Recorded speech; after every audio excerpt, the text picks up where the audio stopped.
자, 이제 다시 눈을 뜨시고, 시작하니까 눈을 잠깐 뜨고 계셔야죠. 시작할 때는, 그죠? 자, 다시 여기 보겠습니다. 여기 보시면 장기할부 조건하고 수용이 나옵니다. 장기할부 조건하고 수용. 자, 얘네들은요, 얘네 둘은 요것만 기억하시면 돼요. 앞에 보면 어쩌고 저쩌고 저쩌고 중 빠른 날 이렇게 돼 있거든요. 그죠? 얘는 이게 중이에요. 중 빠른 날 이것만 기억하시면 돼요. 그러니까 뭐는 이 앞에 어쩌고 저쩌고 저쩌고는 몰라도 된다는 거지. 그 대신에 장기 할부 조건하고 수용이란 말이 나오면 반드시 뭐가 나와야 된다? 중 빠른 날은 말이 반드시 나와야 된다. 요것만 잘 기억하시면 돼요. 그러니까 앞에 있는 건 이걸 바꿔가 이 내용 중에 하나를 바꿔가지고 문제를 틀리게 그런 식으로 되지는 않습니다. 이제까지 나온 적도 없고. 그러니까 여러분은 그냥 장기 할부 조건하고 수용이 나왔다. 그럼 뭐라? 중 빠른 날이 나와야 된다. 이것만 잘 기억하시면 돼요. 과거 시험에도 출제가 된 적이 있습니다. 실제로 뭐 예를 들면 최근에 장기할부 조건은 맞는 지문으로 중 빠른 날 나왔고 그 전에 나왔을 때 다음 중 틀린 걸 고르시오. 정답이 이거였어요. 수용. 그때 당시 그냥 문제 지문이 뭐라고 나왔냐면 사업인정 고시일, 사업인정 고시일 이렇게 나왔어요. 그냥. 그럼 뭔지 몰라요. 사업인정 고시일이 뭔지 말 필요가 없는 거지. 왜? 그냥 틀린 거잖아. 왜 틀렸어요? 이게 안 나왔으니까 중 빠른 날이. 그죠? 그래서 요것만 잘 기억하시면 돼요. 옛날에 뭐 고전 유머인데 뭐 그런 거 있죠. 이 스님들이 뭐 이렇게 하면 좀 그렇겠지만 옛날에 스님들이 스님 목욕탕 갔는데 애들이 목욕탕에서 물장구 씌고 노니까 스님이 이놈 시키더라. 공중도덕을 지켜야지 물장구 씌면 어떻게 해. 그러니까 애들이 아저씨가 뭔데요? 그러니까 스님이 나 중2다 이놈아. 그랬더니 애가 그 말 듣자마자 뭐라 일어나서 난 중3이다 이놈아. 옛날에 뭐 그런 고전 유머도 있습니다. 그래서 뭐다? 어느 중에서 셋 중에 빠른 날, 중 빠른 날, 중 빠른 날 이런 거죠. 그래서 여기만 잘 기억하시면 돼요. 그 두 개는 얘만 기억하시면 됩니다. 교재는 거기 336페이지 2번 특수한 거래 1번에 장기할부 조건 나오잖아요. 그죠? 그 동그라미 1번에 뭐라고 돼 있어요? 소유권 이전 등기 접수일, 인도일, 사용수익일 뭐라고요? 중 빠른 날. 그래서 중 빠른 날만 잘 기억하시면 되고요. 오른쪽 그 5번에 수용이 나옵니다. 5번에. 수용 나오죠. 거기 걔도 뭐라고 돼 있어요? 거기 뭐 수용 대금 청산일, 수용 개시일, 등기신 날, 중 빠른 날, 걔도 중 빠른 날만 기억하시면 된다. 그래서 두 개 다 일단은 요것만 잘 기억을 하시면 된다. 나오면 이것만 잘 기억하시면 된다. 그죠? 그 다음에 건축했어요. 여러분이 건축을 하게 되면 우리가 이제 두 가지 케이스죠. 허가를 받고 짓는 경우도 있고 보통 허가 받고 짓죠. 근데 무허가로 지을 수도 있겠죠. 그럼 둘의 차이는 허가를 받고 지었을 때는 나중에 공사 다 끝나고 나면 우리 마음대로 사용하면 안 된다 했죠. 우리 뭐 받는다 그래요? 준공검사 받는다 그랬잖아요. 그죠? 그러니까 준공검사를 받으니까 준공검사 받으면 뭐예요?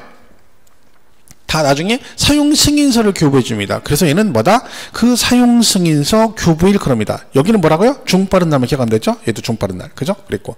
그러니까 허가 받았을 때는 공사 끝나고 준공검사 받고 사용승인서 교부해 줍니다. 그래서 얘는 사용승인서 교부일 그러면 되는데 허가를 안 받았다는 얘기는 준공검사 받을 일이 없고 그 얘기는 얘네들은 사용승인서 교부 받을 일이 없겠죠. 하지만 이걸 지은 이유는 뭐다? 사용을 하려고 지었겠죠. 그죠? 그러니까 얘는 실제성일, 사실상 사용일을 취득일로 보겠다. 이런 뜻입니다.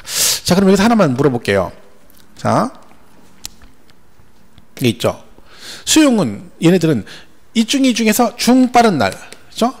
이 중에 빠른 날 그랬죠? 이 빠른 날을 1번 취득일로 본다. 2번 양도일로 본다. 3번 양도 또는 취득일로 본다. 어느 게 맞을까요? 그러니까 장기할부 조건 수용은 어쩌고 저쩌고 저쩌고 그 중에서 빠른 날을 취득일로 본다. 2번 양도일로 본다. 3번 양도 또는 취득일로 본다. 정답은 4번입니다. 4번. 알 필요 없다. 이게 정답이에요. 알 필요 없다. 이건 필요 없어요. 근데 그런 분들이 있어요.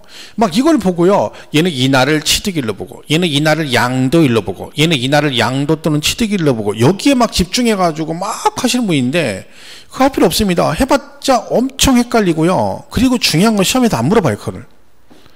물어보지도 않는 걸 갖다가 막 할 필요가 없잖아요. 뭐가 중요한 거예요? 그냥 대금 청산일, 중 빠른 날 이게 중요한 거예요. 왜? 문제 낼 때 그건 알아서 물어봅니다.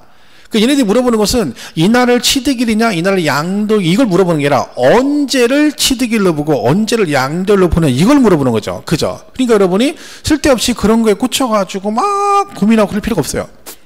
무슨 말인지 이해 가시죠?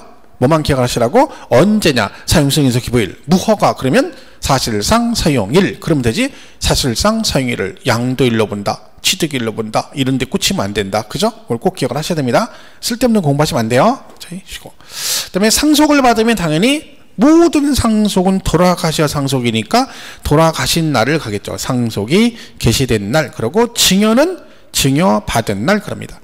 나중에 이제 정리도 배우겠지만 취득세는 계약일로 가는데 양도세는 증여받은 날 이렇게 되는 거죠. 이렇게 보시면 돼요. 그래서 교재 337페이지 2번 자기가 건설한 건축물 그랬잖아요. 그죠? 동그라미 1번에 허가를 받아 자기가 건설한 건축물의 취득 시기는 언제다?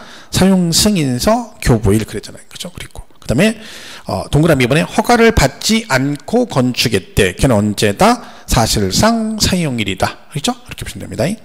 그 다음에 상속 증여 나오죠?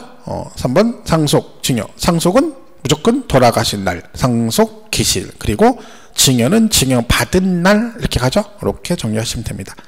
그다음에 시효취득이나 이런 것들은 나중에 하셔도 되고 시효취득은 이제 민법이나 공시법에서 시효취득의 내용을 배우죠. 그러면 얘가 되게 뭐 그때 배우고 나서 해도 되는 거죠. 뭐 굳이 지금 안 하셔도 됩니다. 그러니까 나중에 다 푸셔도 되고 수요금 말씀드렸죠. 중빠른 날 기억하시면 된다. 중빠른 날 그죠? 이렇게 정리하시면 돼요. 뒤에 뭐 환지도 나오고 그다음에 완성 또는 확정 이런 게 나오는데 뭐 걔네들은 일단 기본적으로 요 정도만 일단 기본적으로 잘 기억을 해주세요. 그죠? 나머지 부분은 지금 뭐 안 하고 3월 1월 달에 가셔서 충분합니다. 그죠? 일단은 개념, 기본적인 개념만 잘 이해해 주시고, 그 다음에 얘가 뒤에 양도일로 부르냐, 취득일로 그 자체는 우리가 신경 쓸 필요가 없다. 그죠? 이런 보시면 되죠. 그래서 여기 뭐 이런 게 있습니다. 나중에 다 배울 거예요. 그죠? 보시면 되고. 자, 이렇게 보시면 됩니다. 자, 그래서 이렇게 보시고. 자, 이제 여기서 양도민 취득 시기 보시고 넘어가겠습니다. 나머지는 나중에 보시면 되겠고. 그 다음에 이제 341페이지 가면 양도세 과표 계산 산출 과정이 나와요. 여긴 되게 중요합니다. 지금부터. 얘도 뭐 시험에 굉장히 잘 나오는 부분들이죠. 양도 많고. 그죠? 자, 일단 얘는요. 그 표에 341페이지 나오는 그 순서 있죠. 그걸 암기를 하셔야 됩니다. 그리고 끝까지 그건 외워야 돼, 순서. 그러니까 어디서 뭐 빼주는지 순서를 꼭 암기를 하셔야 돼요. 이거 암기하라고 막 숨 넘어갑니다. 다. 어우, 이걸 어떻게 해요. 이거 몇 개 되지도 않아요. 이거 막 못 외운다고 한숨 쉬고 뒤돌아서서 막 공법 막 기공지수 협심승공 막 이런 거 도시관리계 기본계 광역도시계 막 이 절차 외우고 있어요. 그리고 뒤돌아서 이거 하라고 막 숨 넘어가고 이 말이 안 되는 거죠. 이 시험에 이걸 제가 쓸데없이 외우라 하겠어요. 이게 되게 1년 내내 되게 외우라고 많이 하는데 안 외우더라고. 그죠? 근데 이게 시험에 잘 나와요, 여러분. 은근히. 자, 이거 순서가 몇 개 되지도 않아요. 자, 팔았어. 그럼 여러분 생각해보세요. 여러분 집을 팔면 파는 금액 다 세금을 내는 건 아니죠. 자, 그럼 일단 양도한 금액이 있겠죠. 파는 금액이 있어. 자, 이거 다 안 내죠. 여기서 우리 기본적으로 여러분 팔았어. 그럼 뭐는 빼줍니까? 잘 아시는 거. 그죠? 취득가액은 빼잖아요. 취득가액. 그죠? 경비를 빼주는 거지. 그 옛날에 그 살 때 들어갔던 경비나 기타 팔 때 들어가는 경비 등을 경비로 빼줍니다. 그래서 다 내는 건 아니죠. 그래서 필요 경비라는 걸 빼줘요. 그죠? 근데 필요 경비가 뭐가 있어요? 취득한 금액 당연히 빼주고 그 다음에 자본적 지출이라는 게 있고 양도비라는 게 있어요. 얘들도 항목에 맞춰서 요건 충족이 되면 경비로 공제해 줍니다. 또 우리가 그래서 교재가 뭐 얘는 취득가액 그 다음에 얘가 기타 필요 경비 이렇게 표현하기도 하는데 이걸 다 묶어서 뭐라고 그래요? 필요 경비 그러기도 하니까 이걸 뭐 구분해서 틀렸다 맞았다 할 필요가 없습니다. 다 몽땅 묶어서 뭐라고 한다? 경비라고 합니다. 자, 그럼 여기서 이제 뭐예요? 파란 금액에서 경비 들어간 거 빼고 그리고 세금을 내죠. 근데 양도세는요. 팔았다고 세금 내는 거 아니라겠죠? 뭐가 생겨야 된다? 차익이 생겨야 있죠. 그래서 양도 차익이 생기면 그런 거죠. 그래서 차익이 생겼을 때만 세금을 냅니다. 차손이 발생하면 세금을 안 내잖아요. 그러면 세금 계산할 필요가 없지. 차익이 생겼어요? 자, 그러면 여기서 이걸 다 내는 게 아니라 또 뭘 빼주냐면 자, 우리가 오랫동안 보유하잖아요. 뭐 5년, 10년 이렇게 보유하다 보면 가격이 많이 올라가죠? 근데 여기 가격이 올라가면서 뭐도 같이 올라가냐면 물가도 같이 상승이 됩니다. 아시죠? 물가 상승이 되죠. 자, 그러면 내가 10년 동안 보였더니 아파트 가격이 많이 올랐어요. 근데 그동안에 뭐도 같이 올랐어? 물가도 같이 올라갔어요. 근데 그 물가 상승된 건 순수하게 그 자산의 가치가 증가된 건 아니잖아요. 그죠? 그러니까 네가 그 상승된 금액 중에서 뭐 물가 상승분은 순수하게 자산의 가치가 증가된 게 아니기 때문에 즉 실질적인 소득이 아니니까 걔는 어느 정도 빼주겠다는 거예요. 공제를 해주겠다는 얘기죠. 그걸 뭐라고 한다? 우리가 장기 보유 특별 공제 그럽니다. 장기 보유.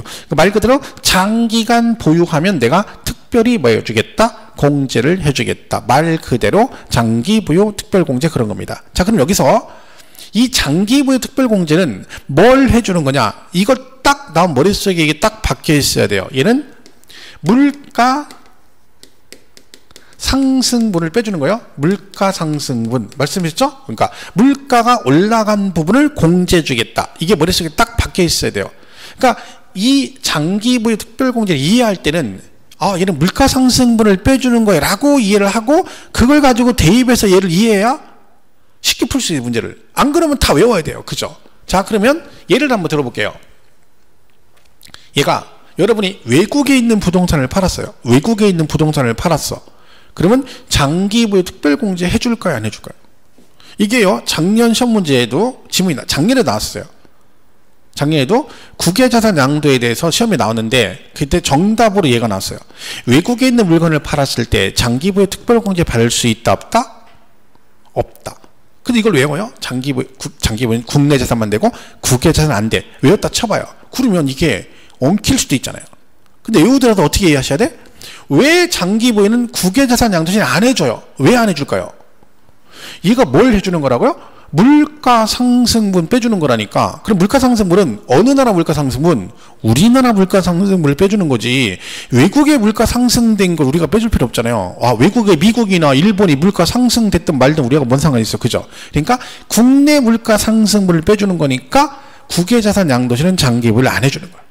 그죠? 그래서 항상 그 개념을 이해하셔야 돼요. 나중에 다른 것도 연관되어 있어요. 그래서 요 얘기를 꼭 정리를 할 때 요 말을 꼭 기억을 하셔야 돼요.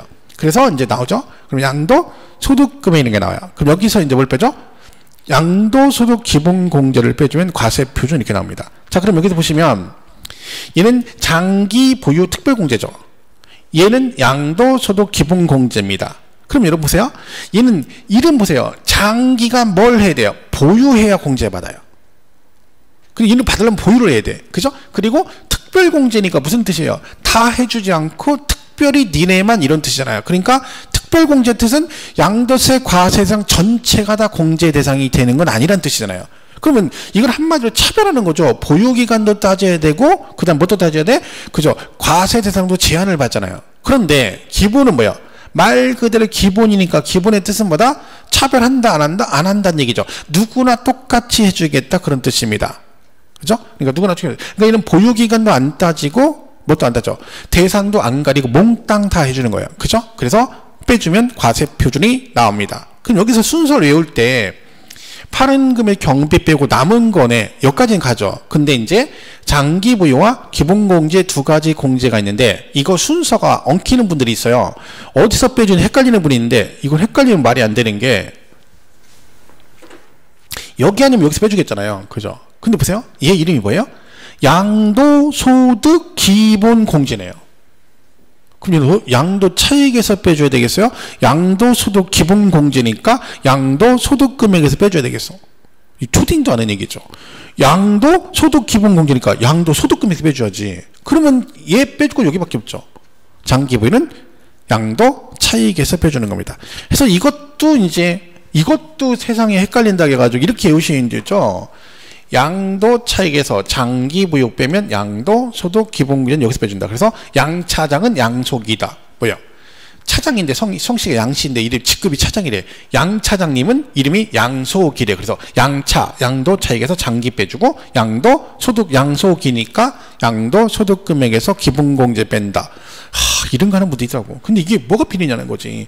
양도 소득 금액에서 양도 소득 기본공제를 빼주는 거니까. 근데 뭐 양차장이 양속이다 하든 뭘 하든 중요한 건 순서를 외우는 게 중요합니다. 그래서 꼭 기억을 하셔라. 그럼 여기다가 이제 세율을 곱하면 산출세액이 나오게 되는 거죠. 자, 이 순서를 여러 가지 형태로 지문에 굉장히 지금까지 많이 나왔습니다. 그래서 여러분이 꼭 기억을 해 주셔야 돼요. 여기 액면 오픈북이니까 한번 해볼게요. 오픈북. 자, 양도소득금액 계산 시 마지막 공제 항목은 뭘까요? 양도소득금액 계산 시 마지막 공제 항목은 뭐다? 장기보유 특별공제죠. 근데 여기서 이제 기본공제 하시는 분도 있습니다. 왜요? 마지막에 꽂히면 안 되지. 양도 소득금액 계산 시 마지막 공제 항목은 장기부요 특별공제다. 그죠? 이렇게 되는 거지. 과세표준 계산 시 마지막 공제 항목은 기본공제다. 이렇게 하는 겁니다. 그래서 이런 것들이 가장 기본적으로 나올 수 있는 지문이죠. 순서 모르면 안 되는 거죠. 그러니까 어디서 못 빼주냐 이런 식으로 많이 물어봤습니다. 여러분이 꼭 그래서 이 순서를 기억을 해 주셔야 된다.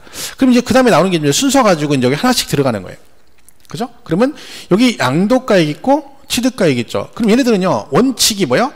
양도가액도 뭘로 하고 실거래가라고 하고 취득가액도 실거래가로 하도록 되어 있습니다.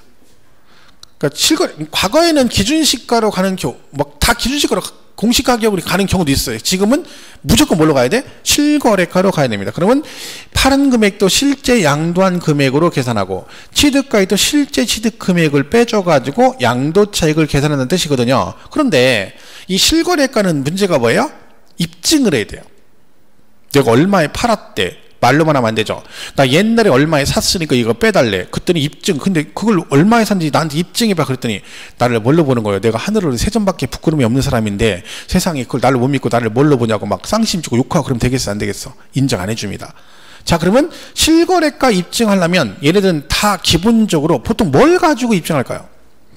그렇죠. 제일 기본이 계약서겠죠. 계약서. 실제 매매 당사자가 실제 거래한 계약서 같은 게 있죠. 근데 그 계약서 같은 게 오래되면 없을 수 있잖아요. 그죠? 없어요. 확인이 안 돼. 아니면 양도했는데 서류가 미비해서 인정이 안 될 수도 있죠. 그래서 얘가 둘 다 실거래가로 가는데 만약에 이 실거래가가 인정이 안 되거나 확인이 안 되면 그때는 양도차익을 어떻게 계산할 것이 이때 하는 게 뭐다? 이때 하는 게 추계조사 결정 경정이라는 겁니다. 추계조사. 그러니까 이거는요, 대략적으로 얘들이 임의적으로 계산해서 미루어 짐작해서 계산한다는 얘기죠.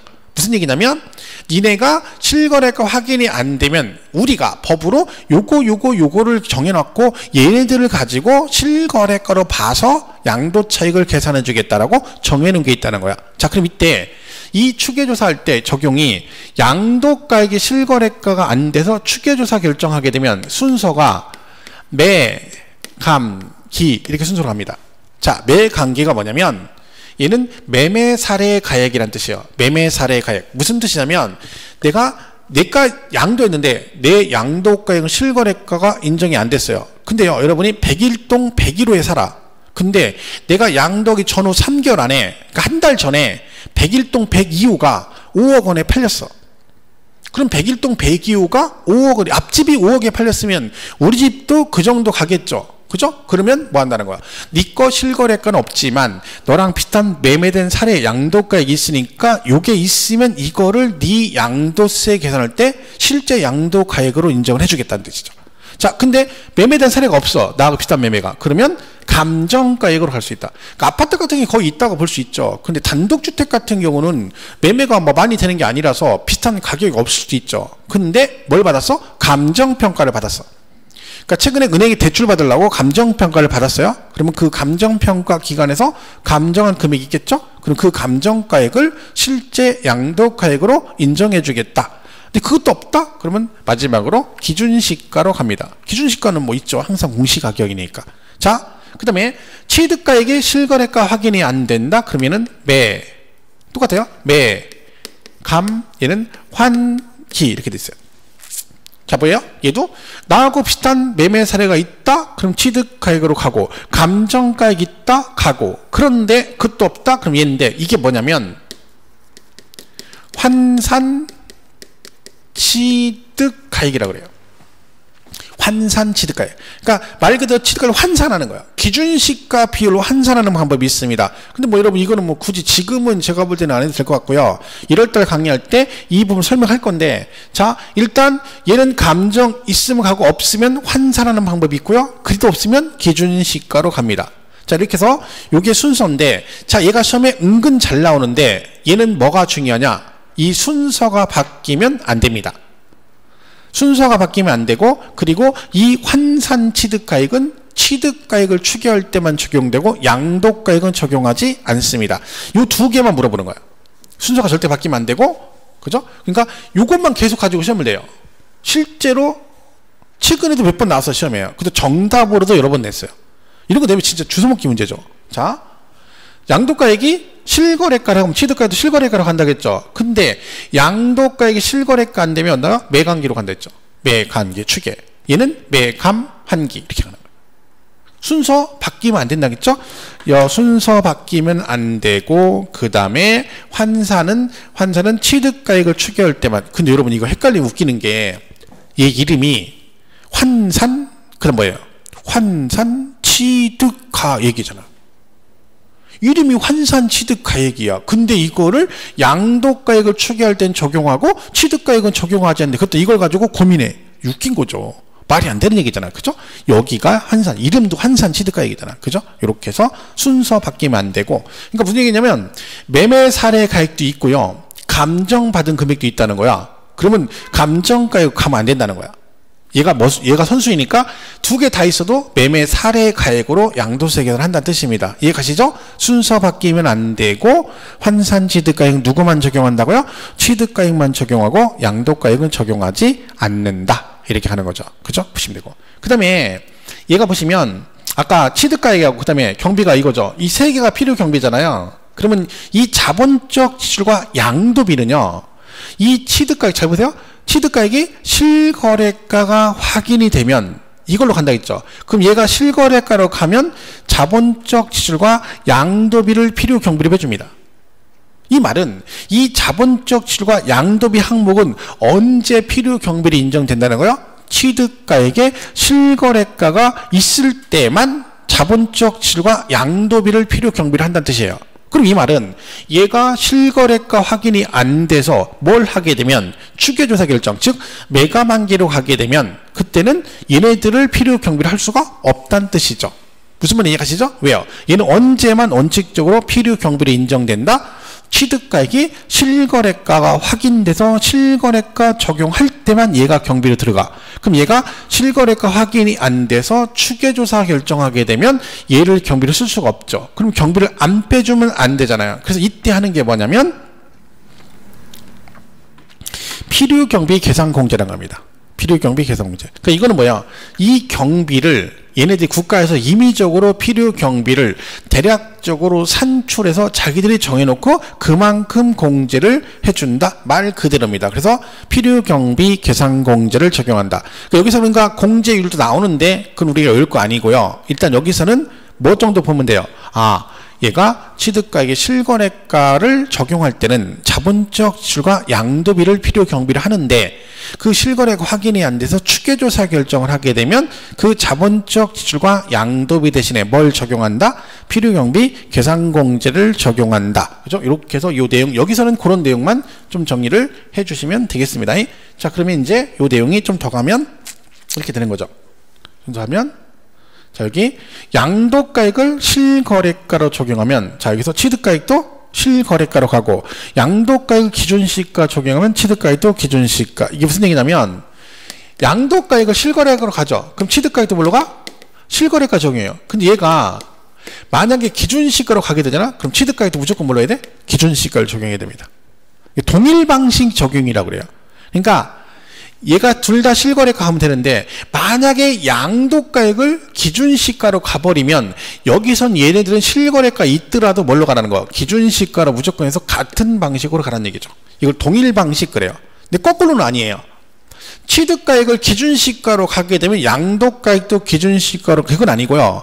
양도세는 양도율을 기준으로 하기 때문에 양도가액 자체를 기준시가로 세금을 계산하면 누구도 취득가액도 기준시가로 양도세를 계산하라 그런 뜻입니다. 그래서 같은 방식으로 간다. 동일 방식을 적용한다 그런 얘기죠. 근데 여기서 이제 얘가 만약에 확인이 안 돼서 뭐 매매사례 감정으로 할 수 있죠. 여기는 매매사례 감정 환상할 수 있죠.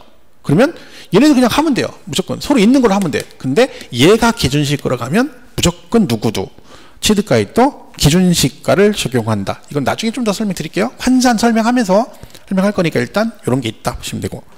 그 다음에 그래서 원칙은 실거래가인데 예외가 추계조사 결정 경정할 수 있다. 언제 할 수 있다고요? 실거래가가 확인이 안 됐을 때, 그때 양도가액은 매감기 순서로 가고 취득가액은 매감 환기 순서로 적용한다. 순서 바뀌면 안 되고 환산 취득가액은 취득가액의 경우만 적용한다. 이렇게 보시면 되죠. 그리고 그래서 취득가액을 추계조사 결정하는 경우, 자 보세요. 얘가 실거래가 확인이 안 돼서 매감 환기로 가게 되면 뭐 대신에 자본적 지출과 양도비 대신 뭘 적용한다? 필요경비 계산공제를 적용한다. 그럼 제가 설명드렸죠? 얘네 둘은 실거래가 확인이 될 때만 적용한다 그랬잖아요. 근데 얘가 실거래가 확인이 안 돼서 추계하니까 저거 대신에 필요경비 계산공제를 적용할 수 있다. 그런 뜻입니다. 보시고. 그 다음에 요거는 뭐 지금 안 하겠습니다. 그리고 이렇게 보시면 돼요. 자, 그러면 이제 우리 교재는 그 341페이지 보면 그 표에 양도가액, 원칙, 실지 양도가액 그랬죠. 그 예외에 추계하고 매감기라고 돼 있죠. 그죠? 그게 무슨 말인지 아시겠죠, 이제? 그 다음에 취득가액에 보면 실제 취득가액인데 옆에 예외에 보면 뭐라고 돼 있어요? 추계해서 매감환기. 그죠? 그 얘기고. 그 다음에 거기 기타 필요 경비에 자본적 지출액 플러스 양도비 그랬죠. 그게 이제 뭐예요? 실제 취득가액 있으면 그걸로 간다는 얘기지. 근데 예외로 필요 경비 계산 공제. 이게 무슨 뜻이에요? 취득가액이 실거래가 확인이 안 되면 뭐 대신에 자본적 지출과 양도비 대신에 필요 경비 계산 공제를 적용한다. 그런 의미가 되겠죠. 이렇게 보시면 되겠어요. 자, 그럼 넘어가서 뭐 거기 쭉 나옵니다. 342페이지도 그거 지금 안 읽겠습니다. 그리고 343페이지 가면 그게요. 원칙은 실거래가인데 예외로 추계조사 결정할 수 있다. 그 얘기 설명한 거니까 이건 지금 안 읽어주셔도 돼요. 지금 읽으면 약간 헷갈릴 수 있어요. 왜냐면 읽으면 그 안에 있는 내용을 설명을 좀 해야 되는데 그럼 지금은 좀 복잡합니다. 나중에 보셔도 충분하니까 보시고 344페이지 가면 이제 이게 나오는 거예요. 지금 보시면 필요 경비라는 게 아까 우리 말씀드린 대로 경비가 보시면 이게 지금 그거잖아요. 필요 경비가 취득가액, 자본적 지출, 양도비가 필요 경비죠. 이 시험에요. 되게 잘 나와요. 다음 주 이거는 필요 경비에 포함된다. 이거는 포함되지 않는다. 맞았니 틀린 이렇게 되거든요. 그럼 이 문제를 맞추려면 뭘 알아야 돼요? 어떤 건 필요 경비에 들어가고 어떤 건 안 들어간지 외워야 되잖아요. 근데요. 항목이요. 취득가액에 들어간 항목이 쭉 있고요. 자본적 지출 들어간 항목이 있고요. 양도비 항목이 있어요. 쭉 많아 여기. 근데 이걸 다 외워가지고 문제를 풀면 깔끔하긴 하죠. 깨우나고 깔끔하긴 하지. 근데 문제는 뭐요? 말했잖아요. 이걸 다 외우는 게 무리라고. 그래서 이걸 따로따로 외워서 문제 푸는 건 좀 무리가 있습니다. 그래서 근데 시험에는 굉장히 잘 나와요. 그럼 여러분 교재 보시면 참고로 보시면 344페이지 2번에 취득가액 해가지고 그 취득가액의 경비에 포함되고 안 되고 하는 항목이 설명되어 있는 거 344, 45페이지 되어 있고요. 넘어가면 346페이지 기타 필요 경비 그래서 자본적 지출에 들어가고 안 들어가고가 346, 47페이지 설명되어 있어요. 그죠? 그리고 넘어가면 348페이지에 양도비 그래가지고 또 설명되어 있죠. 그럼 여러분 그 내용 꽤 많잖아요. 시험에 굉장히 잘 나와요. 근데 그걸 여러분 다 외워가지고 문제를 푼다? 무리죠. 그럴 필요도 없고. 그죠? 그래서 얘는 어떻게 하냐면 안 할 수는 없잖아요. 시험에 잘 나오니까. 되게 잘 나옵니다. 그래서 요거는 어떻게 하냐면 요거를 보겠습니다. 필요 경비에 포함되지 않는 경우. 자, 이거 뭐냐면 이건 이제 기출로 시험에 굉장히 많이 나왔던 지문들이고요. 실제로 시험에 최근에도 얘들이 여기서 정답이 많이 나왔어요. 그래서 여러분 일단은 필요 경비 부분은 얘를 먼저 하시면 돼. 그죠? 이걸 먼저 하시고 나서 나머지 추가하시면 돼요. 근데 거의 정답이 이 안에 있는 경우가 되게 많아요. 그죠? 자, 얘가 지금 제목이 뭐래요? 필요 경비에 포함되지 않는 경우. 그러니까 여기 있는 항목들은 필요 경비에 포함이 안 된다는 거예요. 그럼 여러분 지혜를 일단 이해를 하셔야 돼요. 자, 이건 외우는 거 아니고요. 일단 외우지 말고 이해를 하셔야 돼요. 얘가 왜 필요 경비에 포함이 안 되느냐? 이 경비 항목이 돈이 발생해서 비용이 발생한 거예요. 근데 자기가 잘못해가지고 본인이 잘못해서 추가적으로 비용이 발생했다. 그러니까 자기가 뭔가 잘못해서 뭔가가 발생됐다? 그럼 걔네들은 경비를 인정해 주겠어요? 안 해주겠어요? 안 해주지. 왜? 자기가 잘못해 돈 더 내놓고 나중에 세금 낼 때 빼달라고 하면 안 빼주지. 그래서 그런 개념으로 이해하시면 돼요. 자, 무슨 얘기냐면 자, 첫 번째 저기 뭐라고 됐어요? 취득 관련 조세라고 돼 있어요. 조세. 그러면 조세니까 세금이죠. 취득 관련 조세 우리 두 개 배우잖아요. 뭐 배워요? 취득세하고 등록세 배웠죠. 자, 옛날에 취득록세죠. 그러니까 걔네들은 취득할 때 그 부동산 취득하면서 세금 낸 거잖아. 그 세금 낸 건 누가 봐도 들어간 비용 입증되는 거죠. 그럼 걔는 세금 빼줘야지. 그래서 우리가 양도할 때 옛날에는 취득세하고 과거에 등록세 내신 분들은 경비로 빼줍니다. 필요 경비 인정이 돼요. 그죠? 그런데 누군 안 돼. 가산세는 안 된다는 거지. 왜? 여러분 취득세 1,000만 원 내고 여러분이 신고를 안 하는 바람에 추가로 가산세 200만 원을 냈어. 그럼 1,200만 원을 낸 거죠? 그 나중에 경비는 얼마만 인정해 준다? 당연히 1,000만 원만 인정해 주죠. 왜? 200은 지가 잘못한 거잖아. 그죠? 자기가 잘못해서 200 추가로 내놓고 나중에 양도세 계산할 때 200 빼줘. 그럼 어거지죠. 말이 안 되는 거예요. 그래서 세금은 들어가지만 뭐는 안 된다. 가산세는 안 됩니다. 그죠? 그리고 그다음에 뭣도 안 돼요? 같은 세금인데 보유 관련 조세도 안 됩니다. 보유가 뭐예요? 보유 관련 조세 우리 배우는 거 두 개 배우죠? 뭐 배웁니까? 재산세하고 종합부동산세잖아요. 그죠? 재산세 종부세는 세금은 냈지만 경비로 빼주지는 않죠. 왜 그래요? 이거는 거래와 관계없잖아요. 여러분 양도세가요. 뭐예요? 옛날에 얼마에 샀는데 지금 얼마에 팔았더니 얼마가 남았어. 그러니까 사고 팔고 남은 돈 세금 내는 거잖아요. 그럼 세금을 여기서 보유할 때 여러분 상식적으로 생각해 보세요. 여러분 집을 가지고 있다가 10년 동안 재산세 종부세 열심히 냈어요. 그럼 나중에 그 집 팔 때 재산세 빼주는 거 봤어요? 없지. 그런 거 없어요. 왜? 얘는 거래와 관계없다. 그래서 보유 관련 조세인 재산세와 종합부동산세는 필요 경비에 포함되지 않습니다. 자, 그럼 얘는 지금 보시면 취득 관련 조세에 들어가고 가산세는 안 되고 보유 관련 조세는 안 되고 이렇게 외우지 말고 취득 관련 조세는 당연히 부동산 거래와 관계된 세금이니까 빼주는데 가산세는 지가 잘못해 추가로 된 거니까 얘는 빼주면 안 되고 보유는 거래와 관계없으니까 재산세, 종합부동산세는 대상에서 제외한다라고 이해를 하시라는 거지. 자, 두 번째는 그렇고요. 그 다음에 여기서 자, 여기 보시면 대금 지급 지연 등에 따른 이자액. 자, 이자입니다. 자, 요 이자는 포함하지 않습니다. 그럼 여러분이 골라보세요. 얘는 왜 이 이자는 포함을 시키지 않을까요? 경비에 포함이 안 될까요? 뭐 때문에? 요 키포인트 되는 단어는 뭘까요? 그렇죠. 지연에 따른 이자. 연체이자. 그죠? 연체이자는 누가 잘못한 거야? 본인이 잘못한 거잖아. 자기가 잘못해서 연체이자 내놓고 그거를 세금으로 나중에 양도세 계산할 때 빼달라. 안 빼준다는 얘기지. 그래서 지연 연체이자는 인정이 안 됩니다. 얘가 27회 8회인가 연장 2년 연속 필요 경비 문제가 나왔었거든요. 그때 28회 때인가 정답에 얘가 정답이었어요. 요 이자에 관계된 게 정답으로 나왔어요. 자, 근데 여기 당사자 약정에 의해 이자를 포함하는 조건으로 하는 경우 포함한다. 그러니까 요 이자가 나오면 두 가지를 기억하셔야 되는 거야. 경비에 포함이 되는 이자도 있고 안 되는 이자도 있다. 자, 포함되는 이자는 내용이 뭐예요?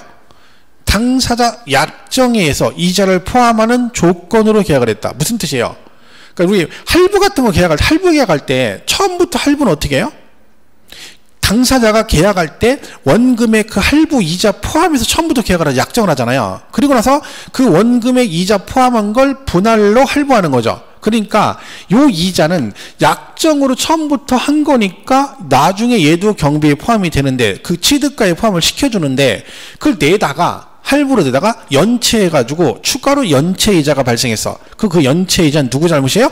본인이 잘못한 거잖아. 그러니까 연체이자는 들어간다 안 들어간다? 안 들어간다. 근데 요거는 포함이 된다 그 얘기죠. 그죠? 요 두 개를 구분해서 정리하셔야 됩니다. 하나만 띨랑 기억하면 안 돼요. 세 번째, 자, 얘는 뭐예요?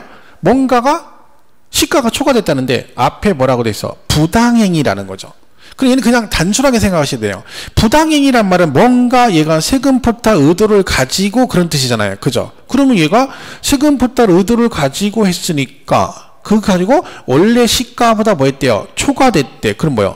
원래 시가가 1억인데 1억 2천 이렇게 한 거죠. 그러면 얘가 1억짜리를 1억 2천을 공제받겠다고 한 거지. 근데 그 의도 자체가 뭐야?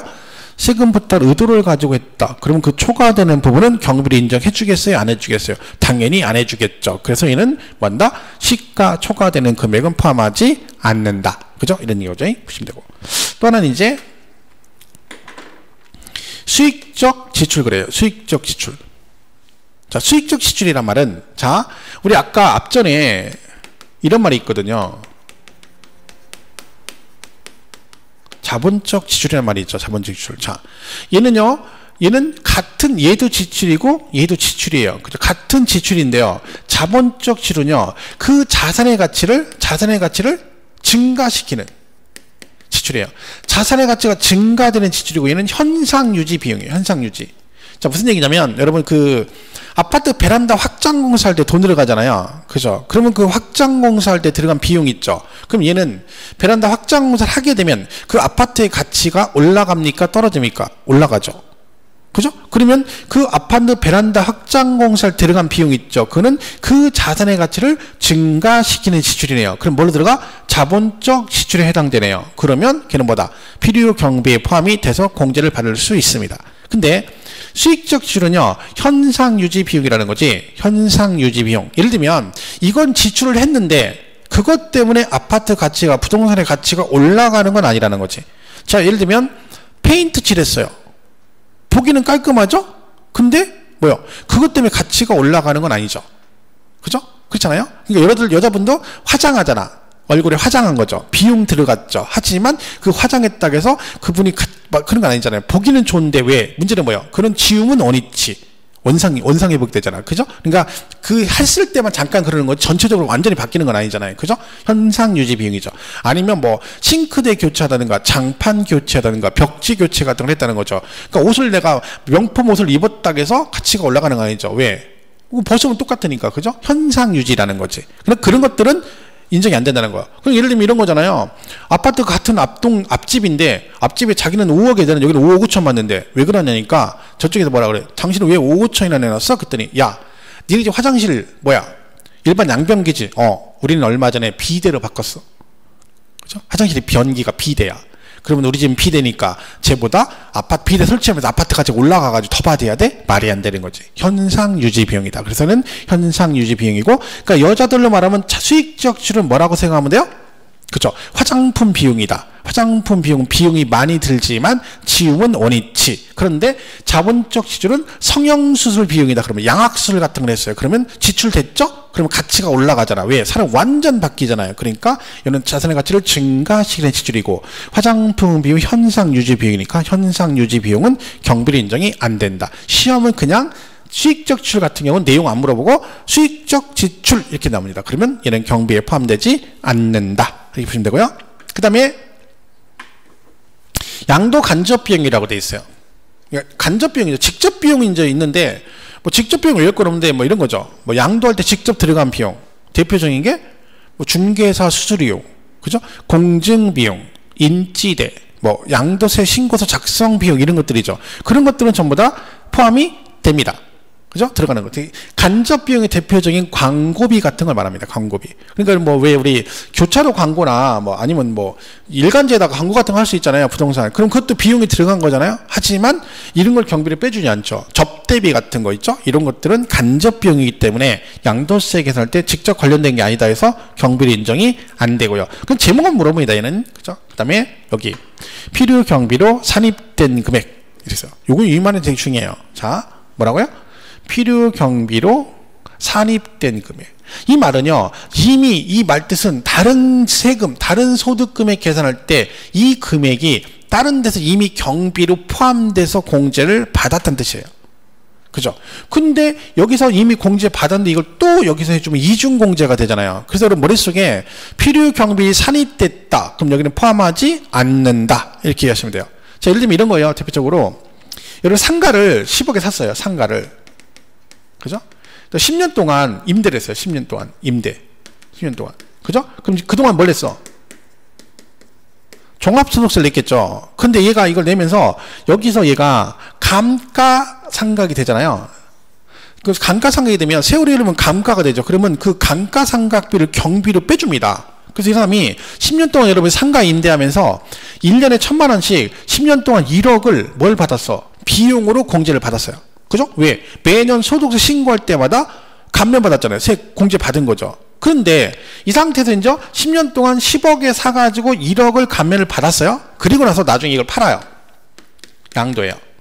그러면 자, 지금 장부상의 취득가액은 얼마로 잡혀 있어? 10억으로 잡혀 있잖아요. 10억으로. 그러면 양도할 때 이 취득가액 10억을 다 빼주면 되느냐? 안 된다는 거야. 왜?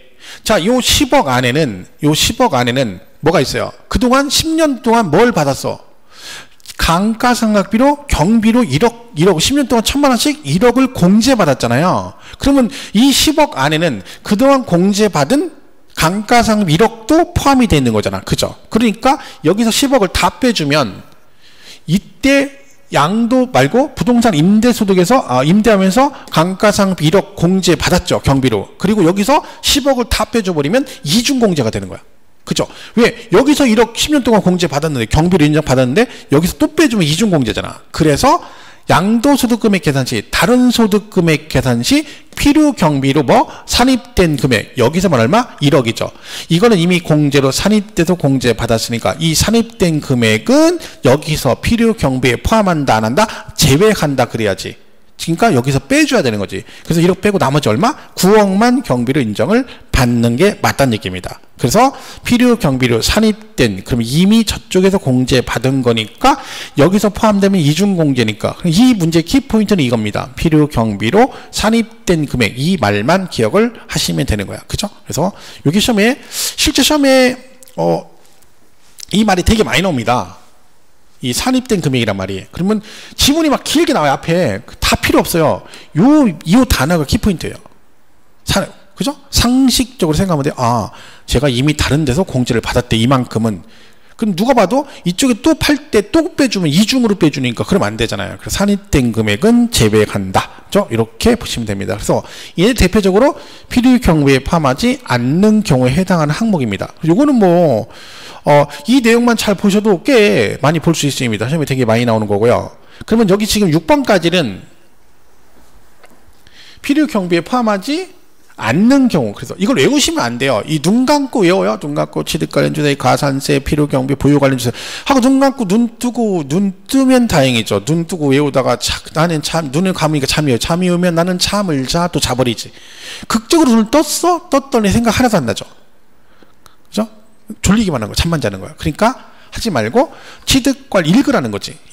읽으라 때 그냥 읽지 말고 취득 관련 조세는 들어가는데 가산세는 네가 잘못해서 안 되고 보유 관련 조세는 거래와 관계없으니까 인정 안 되고 너는 연체이자 네가 잘못한 거고 근데 약정한 건 처음부터 둘이 협의한 거니까 포함이 되고 너는 세금 부탁 의도를 가지고 원래 금액을 초과했으니까 인정 안 되고 간접 비용은 직접 관련된 게 아니니까 인정되지 않고 이 필요 경비 수익 지역 중 현상 유지 비용이니까 인정 안 되고 그죠? 그 다음에 산입됐다는 얘기는 이미 공제를 저쪽에서 받았는데 여기서 또 빼주면 이중공제니까 포함하지 않는다 라고 일하시라는 거죠. 이게 시험이 굉장히 잘 나옵니다. 이래봐도 얘들이 경력사원들이에요. 여러분 나왔던 애들이니까 그런 식으로 일하시면 충분히 풀 수가 있고요. 그 다음에 얘는 포함하는 거죠. 이것도 시험이 굉장히 잘 나온 내용이에요. 이게 뭐냐면 채권 매각 차손이라고 돼 있죠.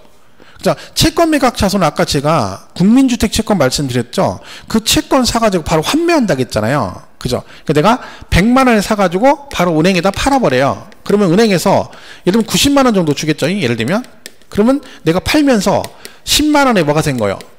채권을 매각하면서 뭐가 생겨서 차손이 생긴 거죠. 하지만 요 차손단 이것도 환매했어도 그냥 다 전체 경비를 인정해 주겠다는 거지. 자, 그런데 여기서 중요한 건 이거예요.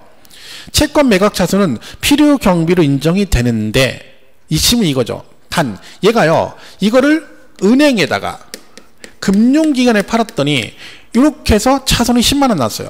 근데 이거를 해요. 여러분이 금융기관 아닌 다른 데다 팔았어. 금융기관 아닌 데다 팔았어. 그랬더니 금융기관 팔면 10만 원인데 딴 데 팔았더니 100만 원짜리 70만 원 줬어요. 그러면 차손이 얼마 났어? 30만 원 났죠. 그러면 이 30만 원을 다 인정해 주냐? 안 해준다는 거예요. 그러니까 이거는 그 채권 매각 차손은 전체를 다 경비로 인정되는 건 어디다 팔았을 때만 금융기관에 매각했을 땐 전체 인정이 되지만 금융기관 외의자에게 매각했을 때는 어떻게 한다? 같은 날 은행에다 금융기관에 양도했을 때 매각 차손만큼만 한도를 해준다는 거야. 그럼 만약에 얘가 금융기관 팔면 차손이 10만 원 났잖아요. 근데 다른 데서 30만 원 났어. 그러면 30만 원 다 인정 안 되고 얼마만? 10만 원만큼만 인정을 해준다는 얘기죠. 그 시험은 어떻게 내요? 이렇게 내죠. 얘가 뭐라고 내요? 자, 채권 매각 차손은 매매 거래 상대방, 매매 상대방과 관계없이 전액 필요 경비로 인정된다. 땡. 틀리죠. 왜요? 전액 인정되는 건 누구만? 금융기관에 매각했을 때만 전액 인정이 된다. 이런 뜻입니다. 그래서 요 내용을 잘 보시면 됩니다. 그래서 보시면 되고. 그 다음에 이거는 뭐 그겁니다. 아까 자본적 지출 제가 말씀드렸잖아요. 자본적 지출 그죠? 그럼 베란다 확장공사 비용 있죠? 그 경비로 인정된다고 했잖아요. 근데 이게 문제가 입증을 해야 되잖아요. 왜? 야, 나 실제 이거 베란다 확장공사 1억 들었어. 그럼 경비를 빼줘. 알았어. 그러면 안 되잖아요. 얘도 입증해야지. 네가 실제 얼마 들어간 입증을 해야 돼. 그럼 대표용 입증이 뭐가 있어요? 보통 그죠? 계산서죠. 계산서. 세금 계산서. 이런 게 있어야 돼요. 그죠? 근데 여러분이 계좌이체를 해줬어. 은행에다가 계좌이체. 그죠? 근데 옛날에는요, 계좌이체한 거 인정 안 해줬어요. 분명히 내가 얘한테 1,000만 원 보내준 걸 입증했는데도 안 해줬어요. 왜요? 그 계좌이체한 건 네가 얘한테 돈 빌린 건지 그 공사비인지 알 수가 없다는 거지. 확인을 안 됐어요. 인정 안 해줬어요. 근데 그러면 뭐만 서류가 있어야 돼. 그럼 이 사람이 이제 여러분이 만약에 경비 인정 받으려고 야, 뭐 있어야 돼? 세금 계산서 해야 되는데 그러니까 상대방한테 뭐라 그래요? 돈 1,000만 원 보내준 사람한테 나 이거 팔 때 경비 인정 받아야 되니까 세금 계산서 1,000만 원짜리 끊어주세요. 그럼 상대방이 나한테 뭐라 그럴까요? 그래 알았어요. 그럼 100만 원 주세요. 그러죠. 그럼 내가 돈 다 줬는데 왜 줘? 그러죠. 100만 원 줘야 됩니다. 왜? 세금 계산서를 끊게 되면 매출 금액이 10% 부가가치세를 내야 돼요. 그 얼마? 100만 원. 그럼 줘야 됩니다. 세금 계산서 끊어달라고 하면 그거 10% 주는 게 맞아요. 법적으로. 그걸 상대방이 먹는 게 아니라 그 사람이 세금 낼 거거든. 그죠? 해줘야 되는 거. 그리고 이게 웃긴 거지. 그래서 이 법이 언제 바뀌었냐면 2018년 4월 1일부터는 그 자본적 지출액은요. 서류가 있으면 되고요. 보관하거나죠. 또는이죠. 이제는 이게 없더라도 뭐만 있으면 실제 지출 사실이 금융거래소로 입증되면 필요 경비로 포함됩니다. 그러니까 지금 뭐라는 게 둘 중에 하나만 있어도 경비 인정을 해주겠다는 뜻입니다. 그래서 이게 또 시험에 다 나왔던 거죠. 그러니까 실제적으로 여러분 보시면 이 6번까지는 필요 경비에 포함하지 않는 애들이고 그 다음에 포함되는 것 중에 이 두 개는 잘 기억을 하셔야 돼요. 시험에 굉장히 잘 나오는 내용이 돼요. 이것만 해도 꽤 많죠. 그러니까 우리가 필요 경비 부분은 이런 것만 잘 기억하셔도 웬만하면 다 맞출 수 있어요. 90% 이상은 맞춥니다. 최근에 나온 시험 문제는 다 맞출 수 있는 문제였고요. 그러니까 그 얘기는 결국 지금 제가 여러분 책 읽으면서 막 거기 막 쭉 봤잖아요. 그런 걸 다 읽을 필요가 있다 없다? 없다. 저는 가능하면 교재에 있는 내용을 설명을 잘 안 합니다. 물론 뭐 읽으면 설명해도 되는데 굳이 그럴 필요가 없는 게 그렇게 안 해도 문제를 풀 수가 있거든요. 근데 굳이 막 무리해가지고 그 문제를 막 해서 다 읽을 필요는 없다는 거지. 그래서 여러분도 지금 하신 정도 내용만 잘 기억하셔도 충분히 문제를 풀 수 있습니다. 그래서 크게 신경 쓸 거 없습니다. 그리고 350페이지 는 지금 볼 거 없죠. 메가만기 설명한 거예요. 그죠? 지금 안 보셔도 되고 나중에 볼 거고요. 353페이지도 그 필요경비 계산공제가 얼마라고 나와 있는데 그건 말씀드렸죠. 나중에 필요경비 계산공제 할 때 제가 따로 설명할 거니까 걔는 그렇게 정리를 하시면 됩니다. 따로 안 보셔도 될 것 같고요. 그래서 일단은 진도는 여기까지 정리를 하고요. 한 5분 정도 오늘 배운 거 간단하게 정리를 하고 가도록 하겠습니다. 그죠? 그래서 하여튼 반복 하셔야 돼요. 그래야지 문제를 잘 풀 수 있다. 그죠? 잘 푸시고. 자, 이렇게 해서 한번 보겠습니다. 오늘 배운 게 이제 이거죠. 양도로 보느냐 안 보느냐. 그죠? 여기서부터 배웠죠. 그죠? 그럼 보겠습니다. 양도 여부를 판단하는 건 뭐라겠어요? 유상이냐 아니냐 그것만 따지라 했죠. 세금을 내고 안 내고는 관계없다. 그렇죠? 빨리빨리 한번 정리를 하겠습니다. 쭉 그냥 한 거니까. 자, 제목 정도 하면 대세김질하는 차원에서 양도로 보는 경우 유상이죠. 대표적인 있다. 매매 같은 게 있죠. 교환, 경매. 대가 받았죠? 양도고. 두 번째, 교환도 양도다. 근데 얘는 뭐다? 지적경계선 변경을 위한 것은 이거는 내 의지가 아니니까 양도로 보지 않는다. 그죠? 그리고 현물 출자, 내가 출자했는데 현금이 아니라 현물로 출자해 지분 받았죠? 유상 여부만 판단하면 된다. 그죠? 그리고 수용도 보상금 받았고요. 그리고 대물 변제 양도입니다. 근데 위자료 같은 것도 부동산 주면 양도. 근데 뭐는 양도가 아니다? 재산 분할은 양도가 아니다. 그렇죠? 그리고 부담보증이요. 뒤에 나오겠죠? 채무액. 그죠? 그리고 이렇게 보시면 돼요. 그래서 뭐 이런 게 있다 있죠? 이렇게 얘는 뭐 그냥 보시면 되고. 자, 부담보증 여기 있죠? 채무를 부담하는 조건을 주게 되면 그 채무액은 뭘로 보고? 양도로 보고, 유상 이전을 보고, 나머지만 증여로 본다. 그죠? 이렇게 해서 보시면 돼요. 그래서 받는 애도 똑같이 간다. 그래서 이것도 양도로 본다. 전체적으로 이렇게 보시면 되겠죠? 그리고 양도로 보지 않는 경우 해가지고, 여기 있죠? 이렇게. 무상이전 했죠? 그리고 환지처분 대가 없다 했죠? 없는 거다. 그것만 기억하면 돼. 유상이냐 아니냐. 그죠? 그리고 교환도 경계선 변경은 양도 아니라 했잖아요. 그죠? 그리고 양도담보 이게 중요하다 했죠. 얘는 애초에 의도가 팔겠다는 의도가 없으니까 양도가 아니지만 채무 불이행으로 변제 충당하면 양도로 본다 그랬죠? 그럼 보시면 되고. 공일 분할은 지분 변동 없이 이 말이 제일 중요하다. 분할이건 재분할이건 지분 변동 없으면 양도가 아니다. 그죠? 재산분할 청구 위자료를 주면 양도네 이걸로 하면 양도 아니다. 그랬죠? 그리고 법적으로 계약 자체가 무효가 됐으니까 환원되는 건 계약 자체가 법적으로 없던 게 되니까 돌려주는 건 양도가 아니다. 그죠? 그랬죠?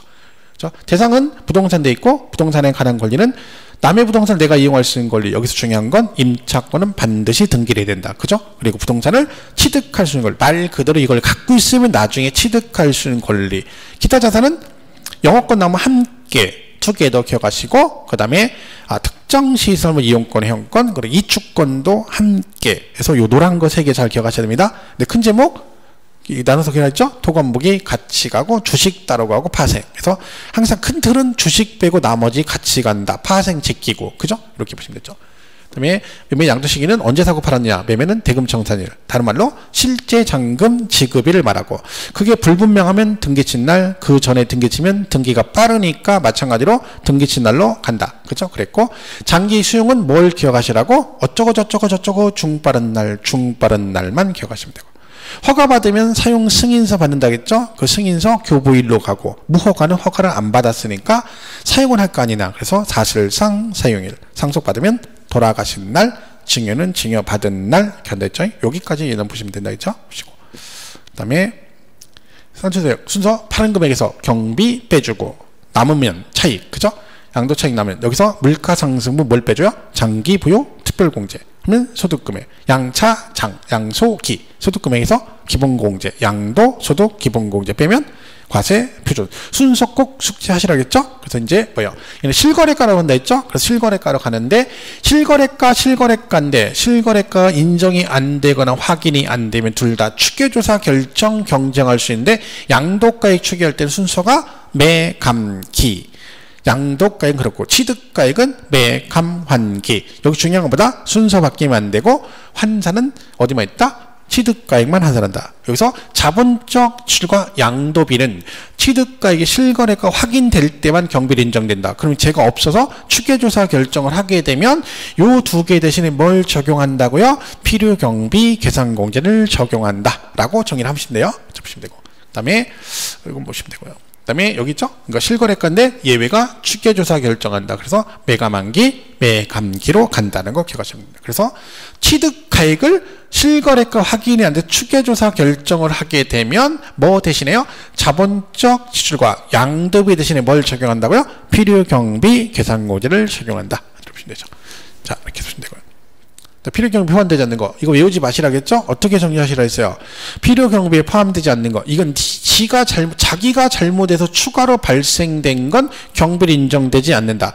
첫 번째 취득 관련 조세는 들어가지만 가산세는 지가 잘못하니까 인정이 안 되고 보유 관련 조세, 재산세, 종합부동산세는 거래와 관계없으니까 인정이 안 된다. 그랬죠? 그리고 이자 있다 했죠? 이자는 연체이자, 자기가 잘못한 연체이자는 포함이 안 된다. 그래서 지연 등에 따른 이자는 포함이 안 되지만 뭐는 약정으로 처음부터 이자를 포함하는 조건으로 계약했을 때 그때 이후 이자는 포함이 된다 해서 두 개를 같이 정리를 해 주셔야 됩니다. 그죠? 그리고 부당행위, 세금 포탈 의도를 가지고 원래 시가를 초과했으니까 그 초과되는 부분은 세금 포탈 의도를 가지고 한 거니까 당연히 경비 인정이 안 될 테고요. 그 다음에 현상 유지 비용, 그죠? 화장품 비용 인정 안 된다겠죠? 자본적 실은 들어가지만 얘는 인정이 안 된다. 그죠? 그랬고. 그 다음에 양도 직접 관련되지 않은 비용, 광고비나 접대비 같은 건 인정이 안 됩니다. 그죠? 그랬고. 그 다음에 필요경비로 뭐라고요? 산입된 금액. 이미 다른 데서 공제를 받았다는 얘기잖아. 누가 봐도 맞는 얘기죠. 이중공제니까 이미 공제를 받았는데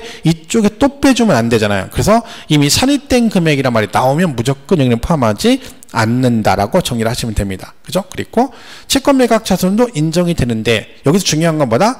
걔가 전액 인정받는 건 금융기관에 매각했을 때 차손은 전체 인정이 되지만 금융기관 외의자에게 매각했을 때는 전액 인정되는 게 아니고 그걸 같은 날 은행 금융기관에 매각했을 때 나오는 한도만큼만 공제받을 수 있다 해서 이 지문을 정확하게 이해를 하시는 게 중요합니다. 그죠? 그리고 이제 뭐 있어요? 자본적 지출액은 원래 뭐예요? 실제 들어간 비용을 입증을 해야 된다. 근데 보통은 계산서나 이런 게 있어야 되는데 과거에는 금융거래 사실을 증빙하면 인정을 안 해줬는데 2018년 4월 1일 이후부터는 뭐다? 이 금융기관 진출 사실. 그러니까 결론 뭐예요? 둘 중에 하나만 있어도 경비를 인정을 해주겠다. 이렇게 가는 겁니다. 그죠? 내용상 이렇게 정리를 하시면 됩니다. 그래서 이렇게 보시면 돼요.